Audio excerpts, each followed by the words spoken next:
भाई महाराज क्या दिल में लगी भाई जो आया सब मिला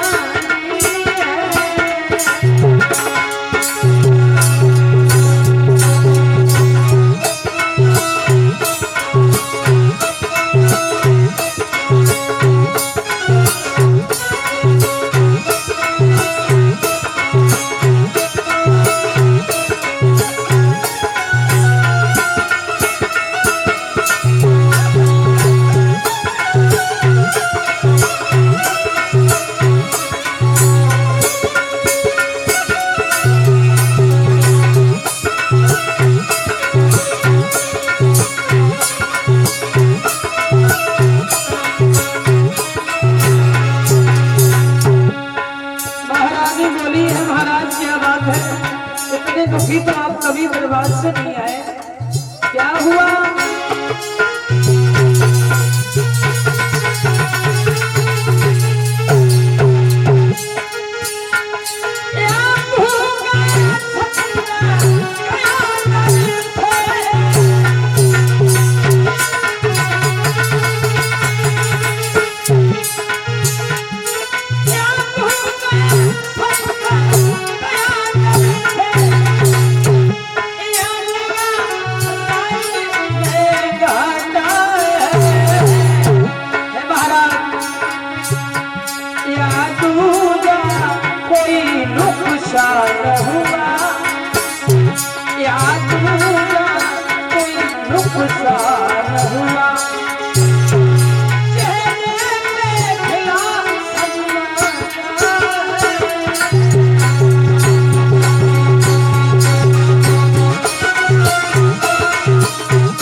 महाराज? आज आप बड़े उदास दिखाई देते हो, क्या हुआ है? हरिश्चंद्र कहने लगे महारानी तारा एक ब्राह्मण जी द्वार पर आए, उन्होंने मुझे अपनी बातों में ऐसा फंसा लिया कि मैं आज अपना सब कुछ हार गई। हे रानी, अब ये दरबार में महलों में हमारा कुछ नहीं है। उन ब्राह्मण जी का अभी भी हमारे सिर पर 60 भार सोना रखा है। भद्रे, क्या तुम हमारे साथ में बिक जाओगी? बस एक ही उपाय है, अगर तुमने हमारा साथ दे दिया तो हम उन ब्राह्मण जी के कर्ज से उड़ हो जाओगे। क्या तुम मेरे धर्म को बचवा सकती है? रानी तारा कहने लगी महाराज ऐसे पूछ रहे हो कि इस पत्नी के ऊपर, इस दासी के ऊपर किसी और का अधिकार है? अरे मैं तो आपकी दासी हूँ महाराज, बेचना बहुत छोटी बात है। आप हमारे शरीर के टुकड़े टुकड़े कर देंगे, फिर भी तो हम आपसे कुछ नहीं कह सकती। क्यों? क्योंकि मैं आपकी पत्नी हूँ, आपकी दासी हूँ। चलिए महाराज, ले चलिए, आप हमें बेच लो और उन महाराज महात्मा जी के कर्ज से आप पूर्ण हो जाओ। रानी तारा बोली है, महाराज इस तत्व पर है अधिकार तुम्हें, इस तत्व पर है अधिकार तुम्हें, चाहे वो दशा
खेलते हुए आए और जवाब दिया, पिताजी आप हमें भी बेच लो, उन महात्मा जी की तरफ से आप हो जाइए। छोटा सा बालक अपने पिताजी के धर्म को बचाने के लिए बोला, मुझे भी बेच लो पिताजी। तीनों प्राणी बेचने के लिए जब चले हैं तो हरिश्चंद्र कहने लगे, रानी इस राज्य में से तुम्हें कुछ भी नहीं लेना है, राजसी वस्त्र आभूषण यहाँ निकाल के रख दो, इन पर तुम्हारा कोई अधिकार नहीं रहा, कोई हक नहीं रहा। एक सादा सी मोटी साड़ी पहन करके और आप हमारे साथ में बिछने चलो। महाराज रानी तारा ने सब कुछ वही उतार के रख दिया। क्या दशा है तीनों प्राणियों की, जो बिछने के लिए चले हैं तो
प्राणियों ने महलों में से फूटी कौड़ी भी नहीं उठाई, सारे दौलत से भरे भंडार में ठोकर मार दी।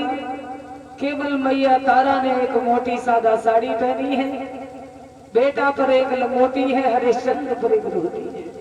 चले हैं तीनों प्राणी। जब तीनों प्राणी बेचने के लिए चले हैं, विश्वामित्र ब्राह्मण लेकर के चल दिए। महाराज हरिश्चंद्र जी ने जन्म भूमि माता को प्रणाम किया है। जन्म भूमि माता, इन दिनों में अगर हमसे कोई भूल बन गई हो, कोई पाप हो गया हो तो मुझे माफ कर देना माँ, मैं जा रहा हूँ मैया। अगर अन्न जल वदा होगा यहाँ पर तो मैं लौटूंगा, नहीं तो मेरी आखिरी राम राम राधे राधे। जल्दी प्रजा के लोगों ने आकर के घेर दिया, जवाब दिया, महाराज अगर आप ही चले जाएंगे तो ये प्रजा बगैर राजा के किसके ऊपर किसके सहारे से रहेगी। इसलिए जहाँ आप जा रहे हैं आप हमें इस तरीका से छोड़ के न जाओ, आप हमें अपने साथ लिए चलो, तुम्हारे बिना इस प्रजा की क्या दशा होगी। महाराज हम लोगों को मत छोड़िए। हरिश्चंद्र कहने लगे, हे प्रजा के लोगों, अगर आप लोगों ने हमारा साथ नहीं दिया तो हम अपने धर्म को बचा नहीं पाएंगे, क्योंकि आज से ये महात्मा आपके महाराज हैं, आपके राजा हैं, इनकी सेवा करना, इनकी आज्ञा का पालन करना तुम्हारा परम कर्तव्य है। तुम लौट जाओ यहाँ से, आप हमारे पीछे मत आइए, लौट जाइए। सभी प्रजा के लोगों को हरिश्चंद्र ने समझाया, आगे बढ़े। धीरे धीरे आगे बढ़ते हुए जा रहे। विश्वामित्र बात लगाने लगे, बड़े हरिश्चंद्र इतनी धीरे धीरे जाओगे, काशी नगरी यहाँ से बहुत दूर है, कब तक पहुंचोगे? बड़े महाराज हरिश्चंद्र विश्वामित्र के पीछे, रोहिदास अपने पिताजी के पीछे, मैया तारा सबसे पीछे जा रही है। चल रही है, कड़ी धूप पड़ी है। कहाँ वो दुखिया माँ कभी पलंग से नीचे पैर नहीं रखती थी, आज कड़ी धूप में नंगे पैर पैदल अयोध्या से काशी की ओर जाती है। रोहिदास नौकरों के गोद में हमेशा खेलने वाला बालक कभी पैदल नहीं चलता था, आज नंगे पैर नन्हे पैरों से अयोध्या से काशी की ओर जा रहा है। जब तक रोहिदास पर चला गया तब तक तो चलते रहे, और जब रोहिदास पर नहीं चला जाता है, पैरों में छाले पड़ गए, घुटनों तक पैरों में सूजन आ गई, दर्द होने लगा। रोहिदास रो करके कहने लगे, मैया ये महात्मा बड़ा निर्दयी है, इस महात्मा को हम लोगों के ऊपर तरस नहीं आता। एक बात बता दो भैया, अभी काशी नगरी कितनी दूर है, हमें कितना और चलना पड़ेगा?